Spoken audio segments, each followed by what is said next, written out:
guys, welcome back to the Best Practices Show, where we take a look at the best business practices from the best dental practices all over. And have you ever thought to yourself, like, I got to find something unique to my practice. I got to find a way to carve a niche or differentiate myself a little bit, or find a way that I can do what I love to do with the people that I love serving.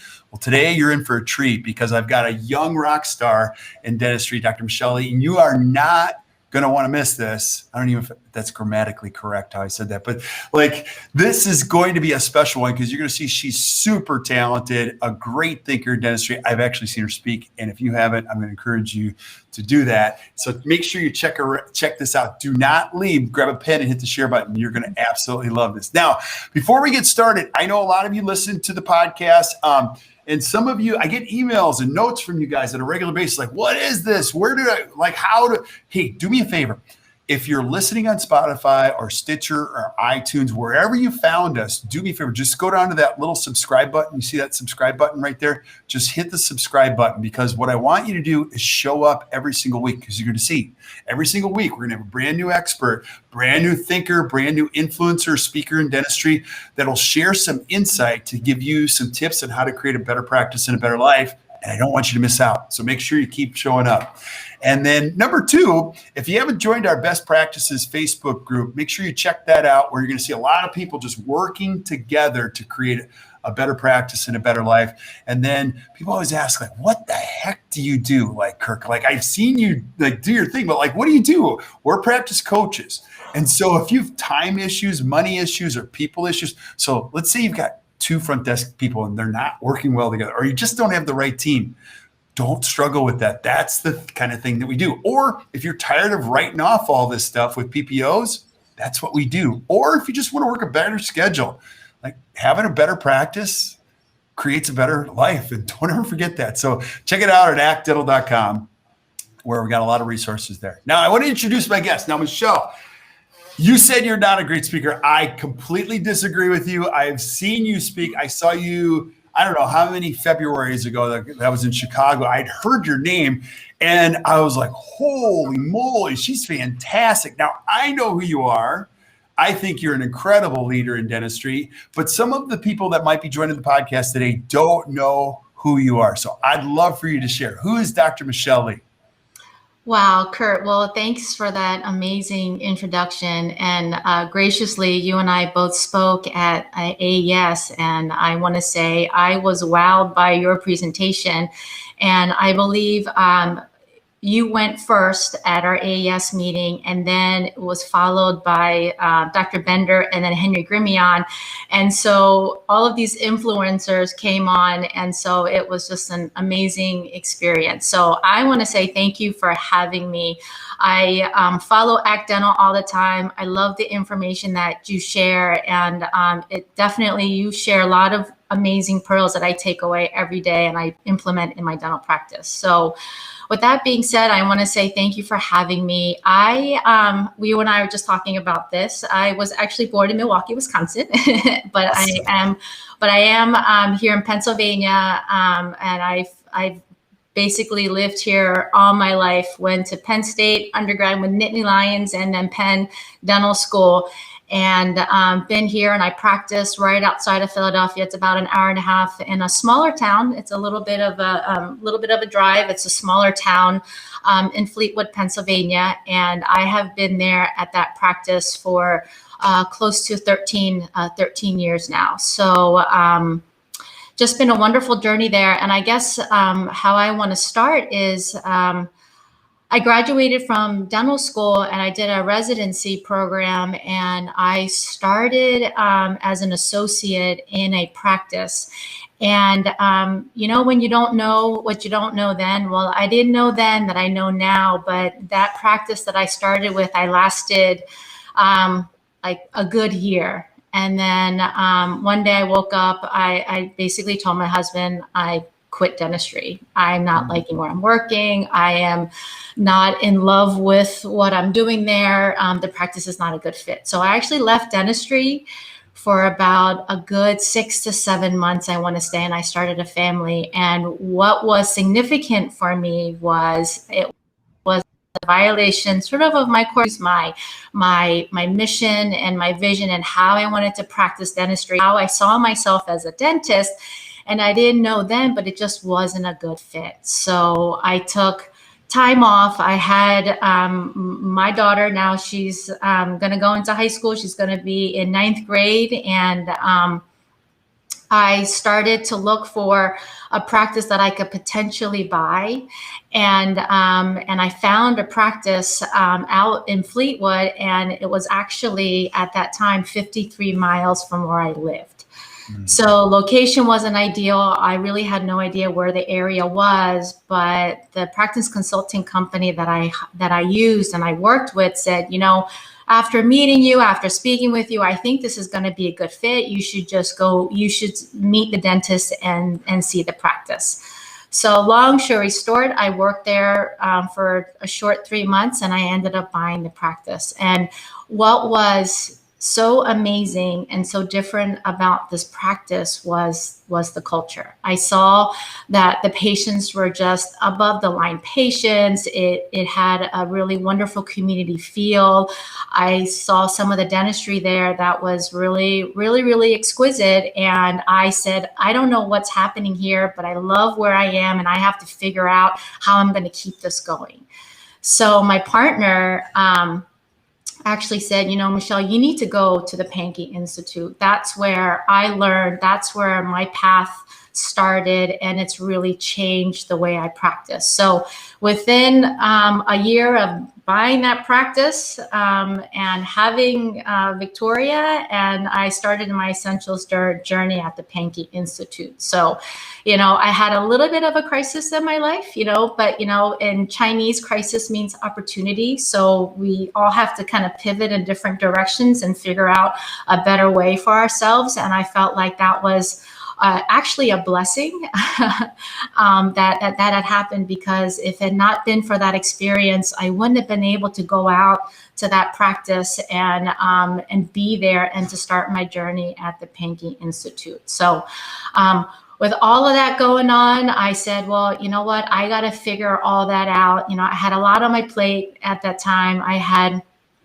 a practice of business. I had to figure out who I was. I had to figure out some technical skills. And I actually went down to the essentials at the Pankey Institute. And I thought that when I was going to go down there, I was just going to have all the answers, right? I was just going to figure it out. I was going to learn all this technical stuff and learn all these procedures, and I'm going to bring it back, and boom, it was going to be good. However, I got something so much more. I sat there, and you know, we all have those aha moments, you know, and a big aha moment was the philosophy talk at the Pankey Institute, where we were just kind of visioning and kind of talking about our lives and where we saw ourselves in our practices and what we wanted. And a life construct came up on the board, and it was by Aristotle, right? It was a construct of life. It was, you want to work, you want to play, you want to love, and you want to worship. Well, that just hit me like a ton of bricks, right? Because I felt like I was wearing a ton of hats, you know, pivoting in all different directions. But what was important to me was seeing that, you know, I had to see all those things happening, but it was me at the core.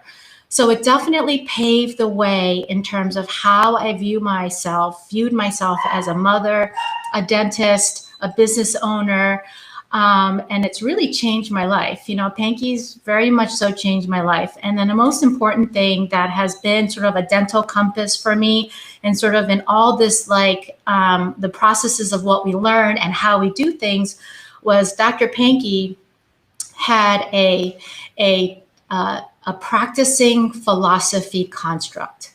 So he said, you need to know yourself. You have to know your work, right? You have to know your patient, and you have to apply that knowledge. So between the life philosophy and the practice philosophy has been just an amazing construct for me in terms of paving my way in dentistry to figure out, okay, how am I going to put myself forward? What am I going to do? How can I bring my team along? And what does that really look like? So if it wasn't for the template or the framework, which was the gift that was given to me by the incredible faculty members coming together in this nonprofit dental education center at the Pankey Institute and being my mentors and allowing me to stand on their shoulders to be able to learn with them. And now I get the honor of being able to continue learning myself. I'm a lifelong learner, continue education, and to be able to give that back as a faculty member there. So it's just been an amazing journey. I can't say enough about it. I've learned so much, but also it's given me a little bit of a life and dental compass. Yeah, that is so awesome. Well, number one, I didn't know that you stepped away from the profession. That's really, thank you for sharing that. Yeah, thank you. I share that often, and it's, there was a lot of vulnerability there, but I've learned over the years that vulnerability takes some courage sometimes, and it was just a really a difficult time because just like everyone else, I had finished dental school, I did a residency, I had student loans, I had bills, we had a mortgage, and so for me to pivot and kind of have that hard conversation with my husband and be like, honey, I'm not going to work tomorrow. I'm not going. And so it was a long talk, but it was actually the best thing that happened to me. Yeah. And by the excitement in your voice, I'm just saying, if you guys are listening to this and you haven't learned about the Pankey Institute, you're going to see there's a link in the show notes. Make sure you check it out because you can tell by the passion in her voice or eyes if you're watching the video. It's really cool to see you that excited and motivated. And today we're going to be talking about what's your it factor. Now, we're going to take that apart. But Michelle, let's talk about why the it factor is so important in today's day and age as a dentist. Why is this such an important subject? I mean, in reflection, there was so much that's happening during COVID, and it's interesting how we sort of date our conversation now. Now it's like pre-COVID and now it's post-COVID, and so who knows? But in the days where there's just a lot of different types of emotions and there's a lot of stuff going on, I see that energy in my practice. And there are many days that I go to practice and I'm in my practice and I look at my team and I just my heart is full with gratitude. And oftentimes I will look at a case. I will look at a full mouth rehab, or I'll just look at something simple that I did on just like a one surface restoration.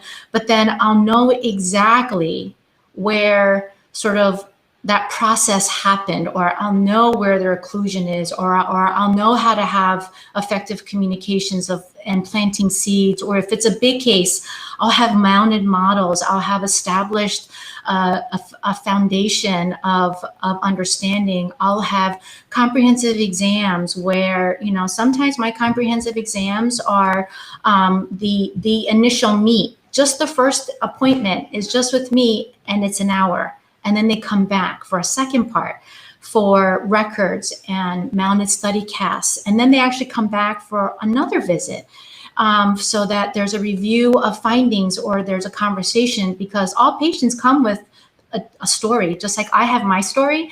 All patients come with different circumstances, they have objectives, and they have different temperaments. How do we begin to know really our patient? So that practice philosophy piece, if we're not able to spend the time with them. Yeah, absolutely. So daily, I'll kind of see, or I'm kind of like at this like eagle's eye view or this aerial view. And I'm thankful that the systems are in place so that I am able to sort of have those effective conversations with my new patients, and just simply invite them back. And that's, I think, with all the different pieces of,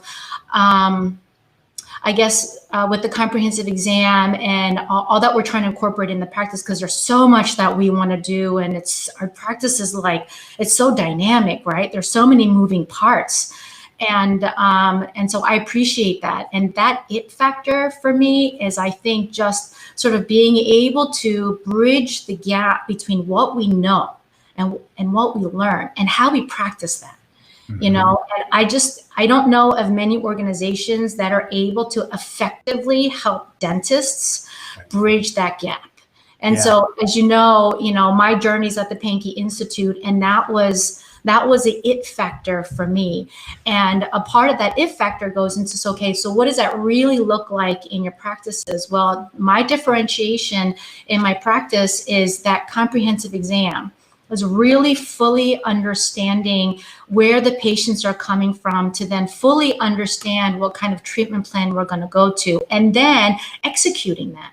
But that execution piece is also that technical piece that I think patients appreciate, the communication, the philosophy, and understanding where their circumstances may be. So a little bit of a unique part of my practice is I do a lot of TMD. With the knowledge of occlusion and muscles and joints, that has allowed me to sort of elevate my level of care with my patients. So I always tell my patients, I would treat you from the joint level all the way to a final smile. Understanding the joint, whether the joint has moved or the teeth have changed, if we don't understand that balance, we really don't know where the patients are started. And sometimes it's just a really simple restorative case, but patients also appreciate that my two little fingers went on their joints and I examined those things and I had conversations and I did a muscle exam, but just to celebrate, saying, you look really great. You're right. Yeah. Like, you look really good. Or just taking it on the other side is, hey, do you know that, your joints clicked? You know what? It actually clicked, but I've never really thought anything of it. So, well, dentistry can be affected by that. Dentistry can make that feel better, and sometimes it can feel worse. So, that's sort of the ultimate, sort of the broad-based conversations. But going back to the fact that I just have a lot of gratitude, because I feel like there's a lot of things set forth, and our profession, as you know, Kirk, is it's so giving, and it's been so giving during these times of COVID that just my heart just goes back to gratitude every day. And my team, I wouldn't be here if it was for my team. So I'm like the last person that patients meet when they enter the practice. And so to be able to have that culture where all of us are kind of all of our hands are on the rope and we're pulling in the same direction, so to speak. And that I always say that it takes a village. And I really appreciate the gifts that my team shares with me. Yeah, that's so cool. And when you say practicing gratitude, it is truly a practice. And the more you practice it, the more it gives to your life. It just gets your mind, your heart right. So I love this. Now go back to this, because I have so many questions for you, because I love this. Now, if I'm a young dentist and I'm listening, help me understand. I love, you're talking one of my favorite words, which is differentiation. Michelle, I'm a dentist, I'm busy, I have a young family. Like, why is it so important for me to differentiate if I'm in my 30s and I'm trying to grow my practice?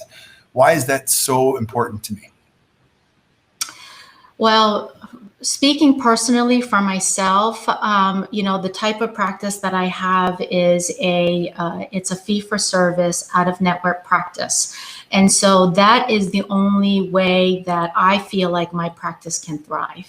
Is to differentiate yourself through whether it's through a practice philosophy, or at least for me, having different services for the patients, creating a new patient experience. So a couple of differentiations that I have is all patients in our practice get a tour.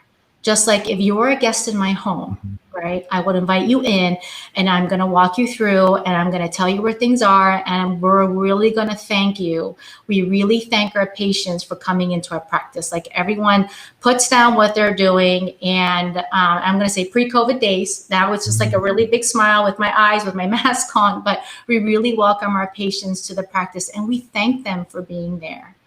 So we really warmly welcome them. The other thing that we do is just that experience. I always say I don't like to treat strangers, right? But once we meet and once we have this new patient exam together and this thorough exam, right, we will no longer be strangers, and you will be a part of our Fleetwood dental family, or my practice family. So those are the things that I feel can be a big differentiator, because at least for me, I want to make sure that the practice stays viable, right? The practice stays that we keep growing, and so we have to really keep that in our mindset as we have to pivot, right, through these changing times. So there's Yeah. a level of adaptability, right? How are we going to adapt, Yeah. right?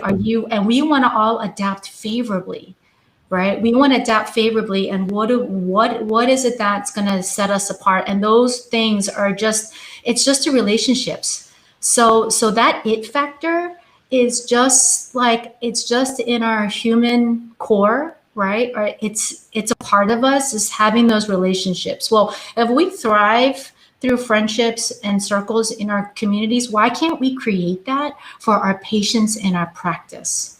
Yeah. You I know? love I love that, because what you're saying is absolutely true. Like, some dentists might think, oh, I can't practice in a fee-for-service environment. Well, being fee-for-service isn't just about writing letters and getting off of insurance. People have to reach in. They've got to come to you because of you, for a specific reason or a specific skill or care or judgment, and that's what you've cultivated in your practice, is that over time, people start to seek you out.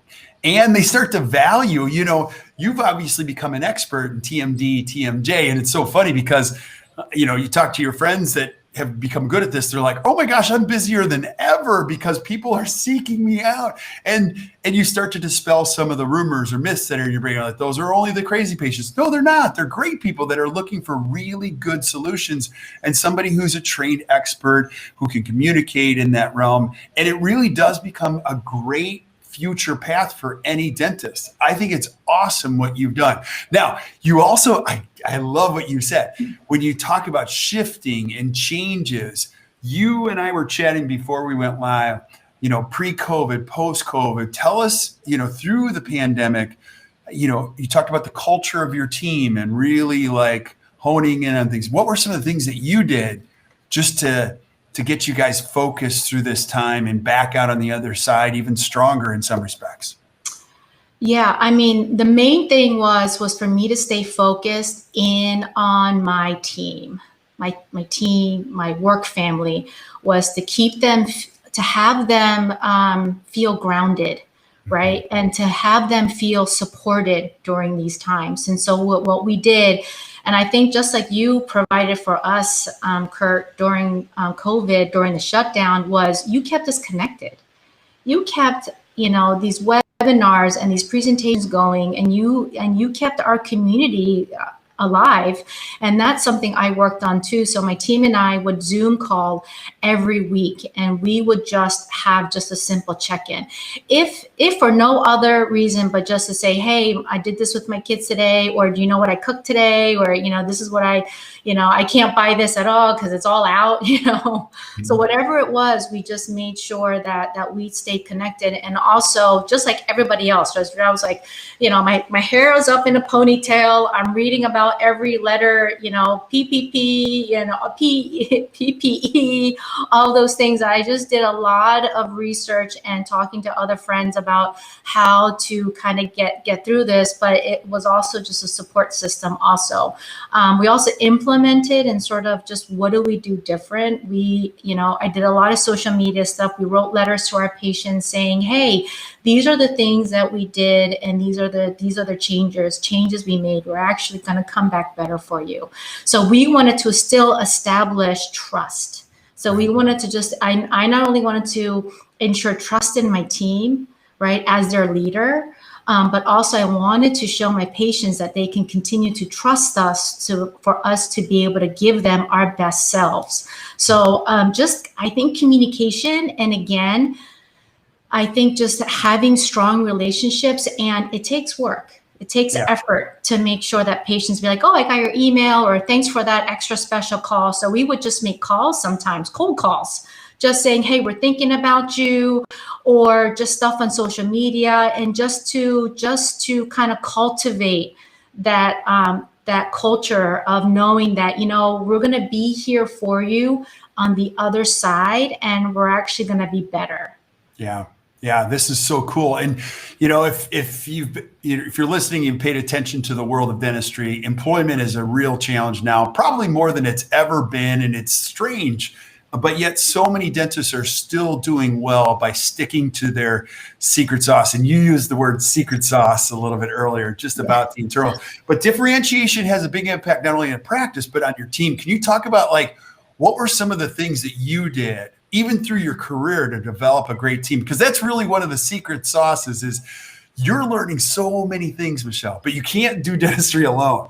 You need a group of people that we're all working together. We're enthusiastic. We're not just going through the motions, like we're all in emotionally. And you also use the word core values, which you mentioned. We'll get into it in a second, but like, give us some perspective on how that impacts your team, the secret sauce.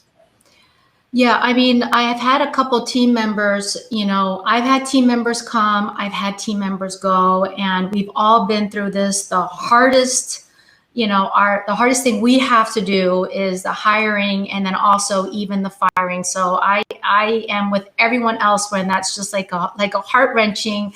I'm a big empath, and I'm very amiable. So I want to just like love everybody. I want to keep everyone.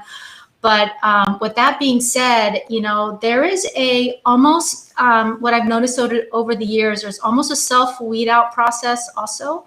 I think there's a little bit of mutualism, and there's a level of expectation. And so, part of what I had to work on is, I was as a practicing dentist with so much on my plate, I was kind of always working like in my practice, and so, I had to set aside certain times and say, you know what, I'm going to work on my practice. I need to set aside time that I can work on things. And during that process is just having really clear expectations in terms of the different roles, and also really educating the team. Just like I love education, I teach regularly. But I had to make an effort that, Michelle Lee wasn't only going to be the only one learning and growing, that my team had to also be doing that too. So we would always set aside the time with our team training or our staff or our team meetings to always have some type of education piece, so that you slowly implement some of the culture or the core values in the practice. And so there have been many times where, a good hour of my presentation would just be on a mission and a vision, and talking about what our philosophy is. And there's no better way to set the rules of the practice by creating a really strong mission and a vision. And it's always best done when it's collaborative, when the team is doing it together. So we've revisited this a couple of times, but that has really enforced sort of an understanding of what is it really about our practice? Like, why are we in it just to come to a 9-to-5 job? Or is this going to be sort of your profession? Or do we want this to be part of our life's work? Right. So, and again, just like we have to work on planting seeds with our patients or cultivating that kind of energy, I've also done that with my team. So I do set aside a specific time to do just sort of like rubbing on the team, appreciation and gratitude, and having those team meetings. Now, if you're interested in some of the actual specific tools that I've used, a fun exercise that you can take away and go back to your team is communication styles. We teach this at the Pankey Institute. We actually do it for the participating dentists that come. It's a really great exercise to understand people's behaviors. It's by Traycom. So if you look that up, I also implement that. I actually do that exercise with our team, and it's super fun. It's not a way of just kind of manipulating your team members to do, or it's like, oh, I know what you are, but it's just it's a really positive way of understanding people's sort of communication style. So it's kind of like the pie crust. It's not the core of the pie, because the core of the pie is a lot of just what it's brought about from our upbringing, from our childhood memories, from our experiences. This is sort of pie crust. This is like, how can we better effective communicate? How can my one dental assistant communicate better with my front desk? Well, if my front desk has, a driver personality, or if my assistant has an amiable personality, how do we understand how we can best communicate? So, I mean, those are just little examples. They're fantastic examples, because if you've ever done that work, you know how important it is that we all try to understand each other and know how to communicate. So if you're a dentist, you're always like, my team is not understanding me. Well, they aren't, and you're not understanding them. And this is a wonderful exercise. I always try to find out people's disc styles as early as I can, because it gives you a sense. Now, it doesn't always, you're not just categorizing by them, but it's one little additional insight in how we can better connect as human beings around a common. There's many others too, Kurt, right? There's many others. There's like Myers-Briggs, and there's so many. So any vehicle that we choose, it's just how you walk in to your team meeting with a mindset of, okay, this is what we're going to do. This is going to be such a fun exercise, and also give a little bit of a historical perspective, right? About why those studies, or why those exercises, how they work. So that's what I did. I just kind of went in and not just hand out just like a 2-page questionnaire and say, I need you to fill this out. It came with a lot of intention where we talked about those styles, and so we created a more of a positive energy around it, and it became more like a fun exercise, but just a better way of effectively understanding ourselves, each other, and ultimately also our patients. Yeah, absolutely. So you sit down with your team on a regular basis, whether it be weekly. But what if I'm a dentist? I'm like, so I've already done that and I can't find time, or my team, they don't want to meet, or isn't that valuable time? Now I'm leading you with those questions, because I believe you have to land the airplane and do airplane maintenance while it's on the ground, not in the air. But what do you say? You get to talk to a lot of great young dentists. What do you say to them when they go, I've tried meetings, they're gripe sessions, or my team doesn't want to meet? What would you say to them? I would actually empathize, and I say, I know. I would say, I know. It is tough work. It is really tough work. And for some of us that we can't carve out time, I call it margins on a page too. I've had a faculty member come through and kind of share that analogy with me, and it stuck with me. It's like, you need, right? If we're writing something, we have margins, right? And you're writing, and you need to leave a little bit of a space in your life and in your practice to be able to kind of spill over the margins, right? So we don't feel like we're driving 90 miles per hour and any little change happens in our life or in our practice, and we just kind of go off, right? Yeah. So that's been asked, like, how did they do that? And and my best advice is, let's take bite size. Why don't we just I say, can we do one? Yeah. Can we do one meeting? Right. Yeah. And also, how did that feel? Right. Yeah. So invite them, when being told what to do is never a good feeling, but when they're invited, and they're asked if they can just do maybe possibly one or two, like for me, those team meetings, they're a rock in my schedule. We really try to stick with it. Have they always been there? No, because I'm just like everyone else. There's an emergency, or there's this big case dentistry that I need to do, or I have to do this case or whatnot. So, we just do the best we can with what we're given, and just with a little bit of grace to say, if it's not going to work out today, that's okay. Then how about we put it in the schedule in the next month? So, if you look out, if you're booked out, I don't know how many days or weeks or whatnot, but if you can find a time and if it can just be, you start with like a lunch meeting, or you can find maybe 2 hours, and then it can grow into that. But the hardest step is taking that first step. Yeah, that's so true. And I love the analogy that you got from the faculty member about margins on a page. That makes so much sense to me. I've never heard that before. That is fantastic. Love that. Love that. And so when you look at your practice, and every dentist has to go through this journey where you realize, I don't want to be everyone's dentist. What was the key moment for you where you're like, okay, and then how did you deal with that? Because I would believe that's part of your journey where you're just like, I'm not everybody's dentist. Take us through that part of your journey.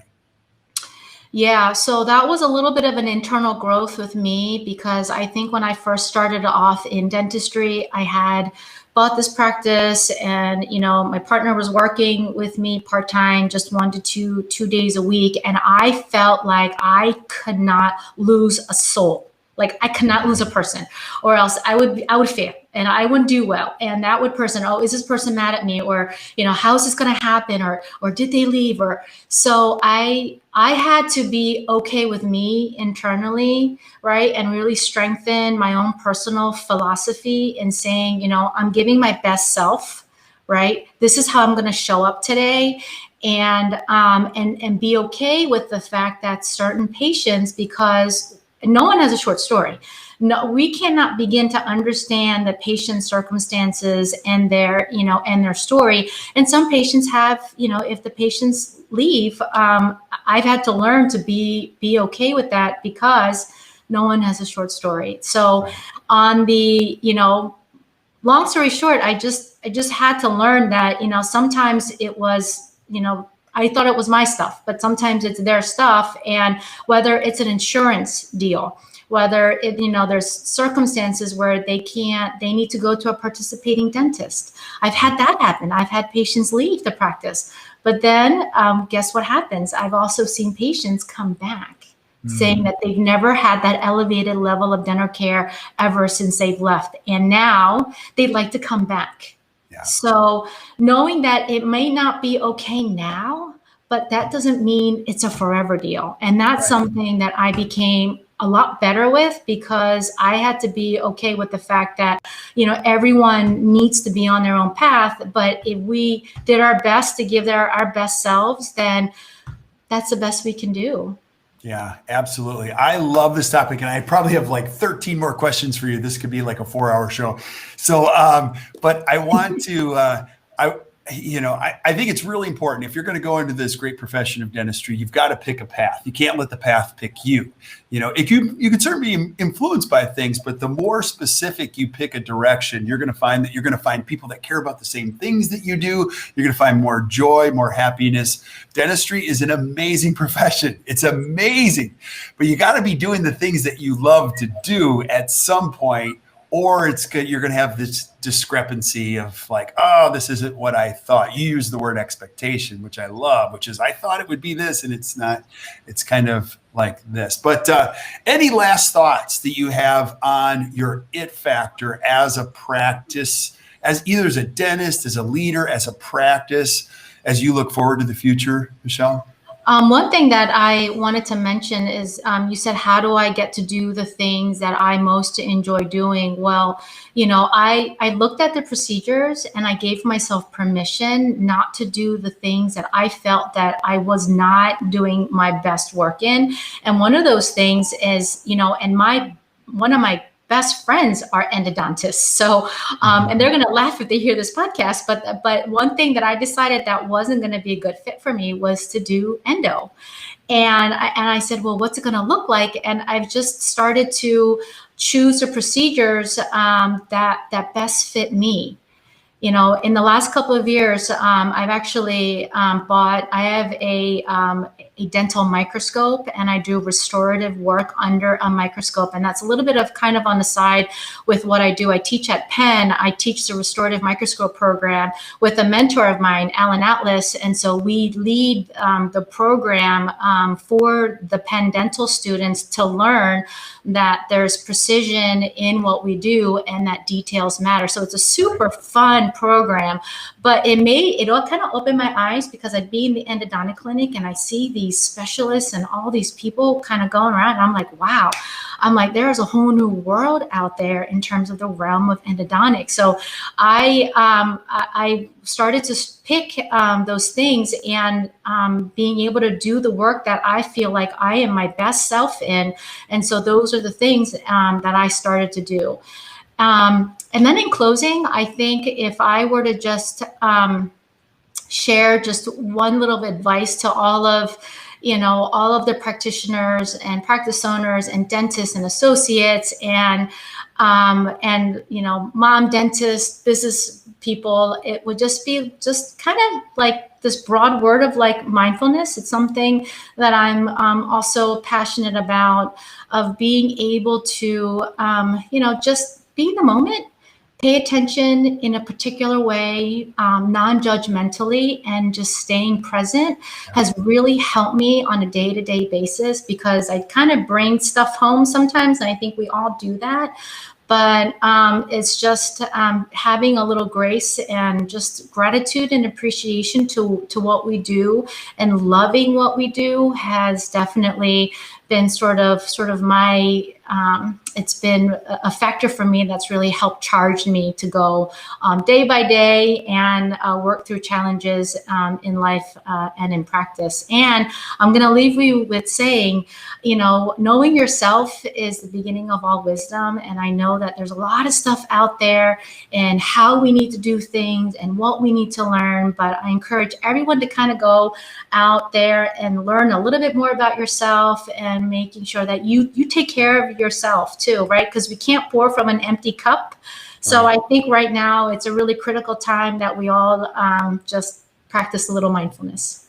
Amen, sister. I know I could use a little bit of that every single day. It's powerful what you've shared today. Now, your passion shows up. Like, it's really clear that you've learned a lot of things, and you pour a lot of love back into the world around what you do and how you do it. Now, how do I find out more about that? Like, you had mentioned the Pankey Institute. Like, if I want to find out more about what you're doing, how do I, like, where do I go? Where do I start? What would you suggest I do?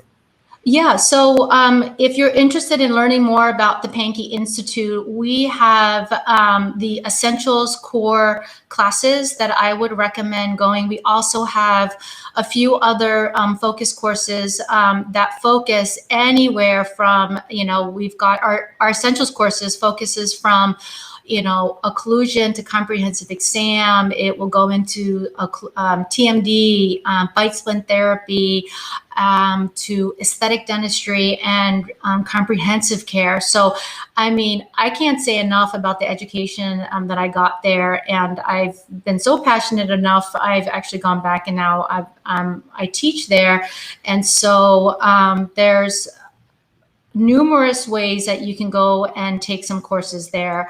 And if you want to follow me on Facebook, just Dr. Michelle DMD. We also have a Fleetwood Dental Instagram site, and I also have Instagram. So if you want to follow me, I share some cases, and I do other webinars as well. So hope to come back and share more, and hope to see everyone there at the Pankey Institute.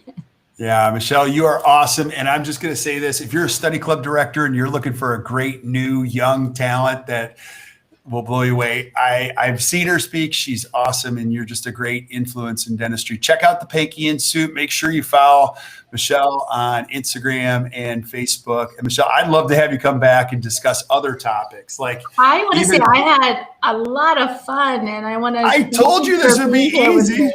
Yeah, there's no magic behind this show other than I just like hanging out with my friends, getting to know and learning from them. And, I have so many other topics. I'd love to have you come back. I'd actually love to talk about the whole TMD aspect of things and dispel a lot of myths around what people think a practice like that looks like, because you've heard them all, and then you've also heard this, well, there's no TMD. My practice doesn't have any. And you're like, okay, that's interesting. Well, so, if you have me back, I would be bringing into the room all of my mentors that I've been able to learn on the shoulders from. We've got, everyone from John Broder and Herb Blumenthal and Henry Gramion, and Lee Brady has such an inspirational sort of type of practice, also how she incorporates that. And just, I would be bringing forth all my mentors in this room, because I'd have to say I learned a lot of what I know from them, and love to give back. All right, we're going to do that. We'll get that scheduled right after this. But Michelle, thank you so much for joining us today. Thank you for having me. Oh my gosh, I love it. Stick around while we say goodbye to everybody else. But if you're listening right now and you enjoyed it, do me a favor. Just hit the share button. Share this with your friends. Keep sending us suggestions for things that you guys would like to see, whether it be from Michelle, which I think I could have you back for several shows and just ask, and other guests. Like, we want to hear from you guys as far as what you would like to see, and we'll be lining those all up in the next couple of months. And until we see you guys, or you guys hear from us next time, keep watching the Best Practices Show. You guys enjoy the rest of your day.